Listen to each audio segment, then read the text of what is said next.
Hello and welcome to a little bit of a video blog. You can see on my website a few other blogs around this area on enterprise and what enterprise education has become, but I thought I would do a little quick video one. It's sort of, I suppose, for the IEEC 2014. I can't be there this year. This is an on-conference, unprovocation. No, it is a provocation.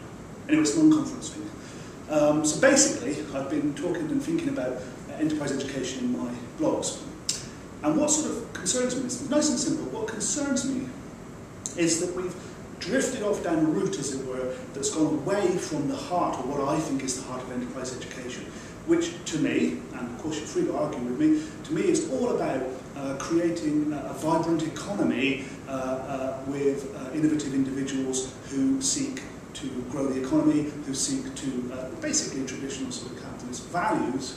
Shock horror, except of course I think we've drifted so far from traditional capitalist values that we've kind of become a dirty word. So it really concerns me about this sort of crony capitalism that we see nowadays, the way in which we don't actually allow markets to flourish and develop, and instead we seem to have a lot of protectionism. So leave that to one side, that's kind of an economics argument.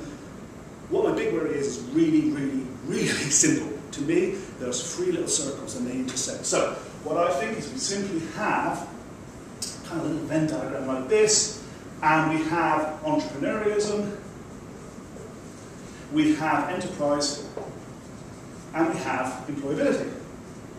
And we have really bad handwriting.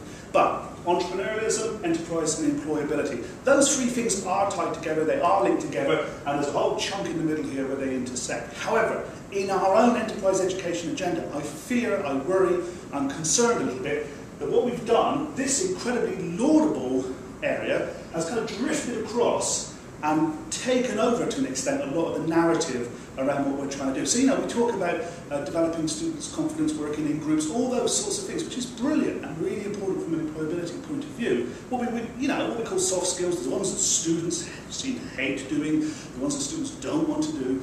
We've now dressed that up and called it enterprise, as it were, in the hope that somehow they'll take it on board. But this is my concern.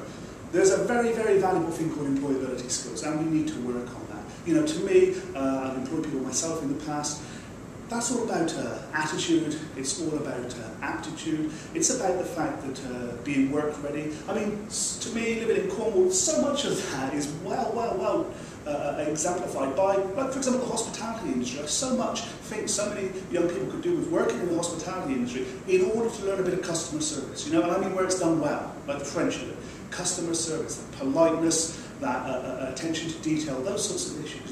That's the bit about the employability, the attitude bit, about value adding for both the company and for the consumer. So that's really important, and it's something that we definitely need to work on in this country. From an entrepreneurial point of view, to me, that's where the risk is, the creativity, the extremeness, if you like. And then, of course, the enterprise, well, there's the innovation, but possibly within companies, it's the innovation, it's the kind of creativity, an incredibly important area. But I feel that what we've done, sort of thing, is, to an extent, push this one on entrepreneurialism out a little bit, because it's really difficult to do in a university environment, in a college environment, entrepreneurialism is. Because we have to protect people from risk to such an extent that becomes almost irrelevant. So the risk-taking, the outside-of-the-box thinking, those sorts of areas are pushed out because of curricula. Okay, so we don't drift that one out. This one, we've chunked across and consumed a lot of the enterprise with it. So often it seems that what we get students to do is, rather straightforward sort of business ideas. Mostly relies on the fact that they're students. So we see students starting up little stalls, selling bakery goods, selling equipment, something along these lines, rather trivial sort of sales proposals, backed up by the fact that they're students. So most of their customers are doing sympathy purchases. And we kind of try and tell them that this is somehow enterprising and somehow employability. As someone who's been involved in commercial property development and has been involved in construction over a number of years, believe me, that's nothing like the sleepless nights and the real fear you get with that sort of a red and tooth and claw market-based investment.